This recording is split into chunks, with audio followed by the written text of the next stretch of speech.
ह्या purple colour मध्ये मी let's शब्द लिहिला. काय लिहिलाय? लेट्स. आणि त्याच्या आजूबाजूला eat, colour, study, wash, work, play, go, dream हे शब्द लिहिले. मग आता आपल्याला हे सगळे शब्द वापरून काय बनवायचंय? वाक्य तयार करायचंय. मग सगळ्यात आधी कुठला शब्द घ्यायचा? लेट्स. लेट्सचा अर्थ होतो चला. आता लेट्स नंतर काय वापरायचं? ईट, कलर, स्टडी, वॉश, वर्क हे वर्ब आहे. हे काय? वर्ब. मग आपल्याला वाक्य कसं तयार करता येईल? Let's plus verb plus remaining words. म्हणजे हा शब्द वापरून झाल्यानंतर या पिवळ्या बॉक्स मधला कुठलाही शब्द वापरायचा आणि उरलेले कुठलाही एक शब्द तिथे ऍड करायचा. म्हणजे काय तयार होईल? वाक्य तयार होईल. बरोबर.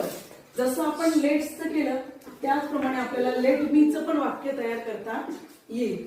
म्हणजे लेट्सच्या ऐवजी लेट मी शब्द वापरायचा, नंतर यापैकी कुठलंही एक वर्ब वापरायचं आणि नंतर बॉक्सच्या या येल्लो बॉक्सच्या बाहेरचे शब्द उचलून आपल्याला वाक्य तयार करता येईल. आता एखादं वाक्य सांगा बरं. Let's go home. Let's go slowly. Let's go away. Let's go quietly. Let's go drink it. Let's drink it. Let's colors it. Let's study every day. Let's work hard. Very nice. आता इकडे बघा, इथे let me शब्द वापरून आपण वाक्य तयार केली. लेट मीचा अर्थ काय होतो? की मला परवानगी देणे किंवा मला करू द्या. आता let me Let me go home.